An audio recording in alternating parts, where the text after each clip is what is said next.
जानवरों की काबिलियत की बातें हम अक्सर सुनते और देखते रहते हैं, लेकिन ये कहानियां ज्यादातर पालतू जानवरों के बारे में होती हैं। जरा सोचें कि अगर ये होशियारी किसी जंगली दरिंदे में आ जाए तो क्या होगा।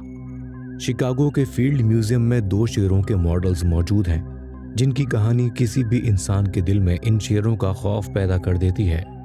यूं तो इन शेरों को मरे हुए 100 साल से ज्यादा का अरसा गुजर चुका है, लेकिन इन शेरों की कहानी आज भी अफ्रीका में जिंदा है।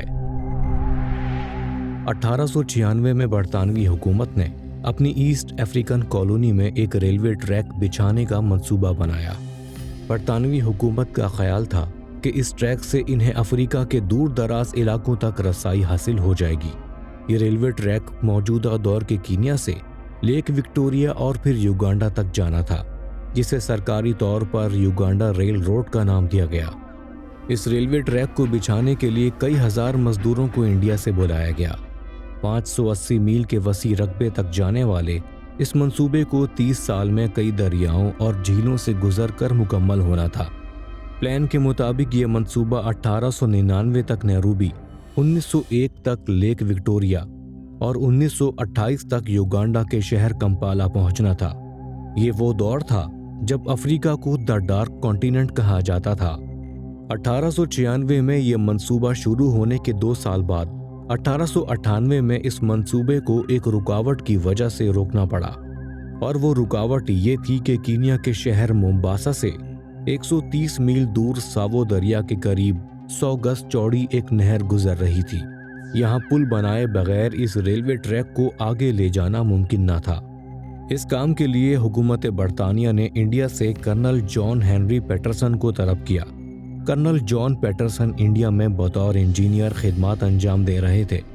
कर्नल पैटरसन को इस मंसूबे की तकमील के साथ मजदूरों की देखभाल की जिम्मेदारी सौंपकर अफ्रीका रवाना कर दिया गया। कर्नल पैटरसन ने मजदूरों को 2 ग्रुप्स में तकसीम किया। एक ग्रुप पुल की तामीर में लग गया और दूसरा ग्रुप नहर की दूसरी जानिब रेलवे ट्रैक बनाने में मसरूफ हो गया। अब तक ये ट्रैक 20 मील तक मुकम्मल हो चुका था। हर रोज बेस कैंप से मजदूरों को लाने और ले जाने के बजाय ट्रैक के साथ ही रात गुजारने के लिए कैंप लगा दिए गए। इसके साथ मजदूरों के इलाज मुआवजे के लिए इसी जगह एक अस्पताल भी कायम कर दिया गया। अभी कैंप लगाए कुछ ही दिन गुजरे थे कि हर तीसरे चौथे रोज एक न एक मजदूर गायब हो जाता। कर्नल पैटरसन को मकामी लोगों ने बताया कि गायब होने वाले लोगों को शेर उठाकर ले जा रहे हैं। इसी दौरान शेर नजर आने के वाकयात में इजाफा होने लगा और लोगों को मारे जाने वाले मजदूरों की लाशें मिलने लगीं। इन वाकयात के बाद वाज़ेह हो गया था कि इन तमाम हादसात में एक नहीं बल्कि 2 शेर हमला करते हैं। ये दोनों शेर इस होशियारी से हमला करते कि कोई भी इन्हें मार नहीं पाता। एक शेर पहले कैंपों के उस हिस्से पर हमला करता जहां मवेशी होते।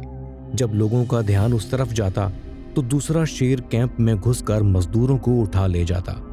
इंडियन मजदूरों ने इस सारी सूरत हाल में खुद को महफूज रखने के लिए कीकर नुमा कांटों वाली झाड़ियों से हिफाजती दीवार भी बनाई। इसके साथ इन लोगों ने कैंपों के आसपास आग जलाई ताकि शेर उन तक ना पहुंच सके। लेकिन फिर भी किसी न किसी तरह शेर कैंप में घुसकर शिकार करने लगे। फरवरी से अप्रैल का महीना हो गया था।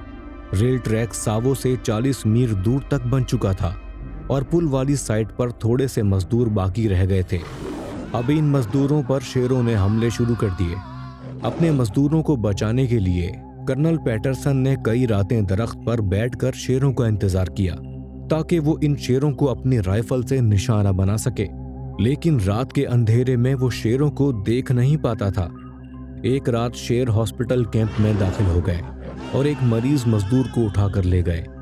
इस वाकये के बाद पैटरसन ने फैसला किया कि हॉस्पिटल कैंप इस जगह से हटाकर कहीं और लगा दिया जाए। लेकिन अगली ही रात इन शेरों ने उस नई जगह पर हमला कर दिया और मरीजों को पानी पिलाने वाले को खींचकर अपने साथ ले गए। अगली सुबह हॉस्पिटल कैंप से कुछ ही दूर इसका सर और एक हाथ मिला। पैटरसन ने मजबूर होकर दोबारा हॉस्पिटल की जगह तब्दील करा दी। उसने पुराने हॉस्पिटल की जगह ट्रेन के एक खाली डब्बे में मवेशी रख दिए और खुद एक दरख्त पर अपनी राइफल लेकर बैठ गया। वो इस उम्मीद पर इंतजार करने लगा कि शेर इस जगह दोबारा जरूर आएंगे। इस बार पैटरसन का मंसूबा काम कर गया। शेर वापस आए और किसी तरह ट्रेन के डब्बे में घुसकर गाय को मार डाला, लेकिन वो अपने शिकार को कांटों वाली दीवार से आगे ना ले जा सके। जिसके बाद एक शेर ने पैटरसन पर हमला किया और पैटरसन की गोली उस शेर के मुंह पर लगी, जिसके बाद दोनों शेर कुछ हफ्तों तक नजर नहीं आए। पैटरसन को इतला मिली कि वो शेर कई मील दूर मजदूरों के कैंपों पर अब भी हमला कर रहे हैं।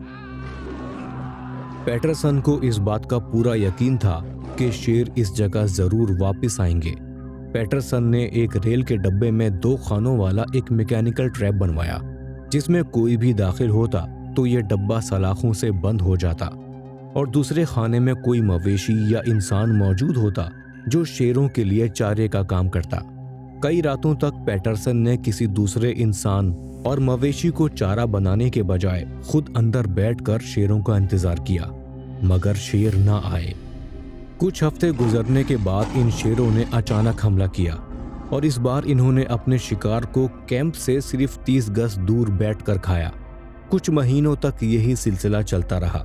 ये शेर अचानक गायब हो जाते और फिर अचानक हमला कर देते। मकामी लोगों ने इन दोनों शेरों में एक का नाम द घोस्ट और दूसरे का नाम द डार्कनेस रख दिया था। लोगों का ख्याल था कि ये शेर आम शेरों से बहुत अलग हैं। इसी साल दिसंबर में कई हजार मजदूर काम छोड़कर वापस चले गए। सिर्फ चंद मकामी मजदूर ही कर्नल पैटरसन के साथ रह गए। एक दिन मकामी पुलिस का एक ऑफिसर अपने 20 साथियों समेत पैटरसन की मदद को आया। उसी रात पैटरसन के बनाए हुए जाल में एक शेर फंस गया, लेकिन कई गोलियां चलाने के बाद भी ये शेर बच निकलने में कामयाब हो गया। इसके बाद पुलिस ऑफिसर और उसके साथी कई दिनों तक शेरों को तलाश करते रहे, मगर इन्हें शेरों का कोई सुराग ना मिला। 9 दिसंबर को एक शेर ने मवेशियों पर दोबारा हमला किया। पैटरसन ने मजदूरों से कहा कि वो ज्यादा से ज्यादा शोर मचाएं ताकि शेर डर कर खुले मैदान की तरफ आ जाए। पैटरसन ने अपनी राइफल से फायर करके शेर को जख्मी कर दिया। इसको यकीन था कि शेर अपने छोड़े हुए शिकार को खाने वापस जरूर आएगा। पैटरसन ने लकड़ी का एक ऊंचा चबूतरा बनाया और शेर का इंतजार करने लगा। इसी रात शेर वापस आया, लेकिन अपने छोड़े हुए शिकार की जगह उसने पैटरसन पर हमला किया। पैटरसन ने 2 फायर करके इस शेर को हलाक कर दिया। अब सिर्फ एक शेर बाकी था। कुछ दिनों के बाद उस शेर ने फिर हमला किया और 2 बकरियों को मार डाला। इसके बाद पैटरसन ने मजीद 3 बकरियों को चारे के तौर पर इस्तेमाल किया और शेर का इंतजार करने लगा।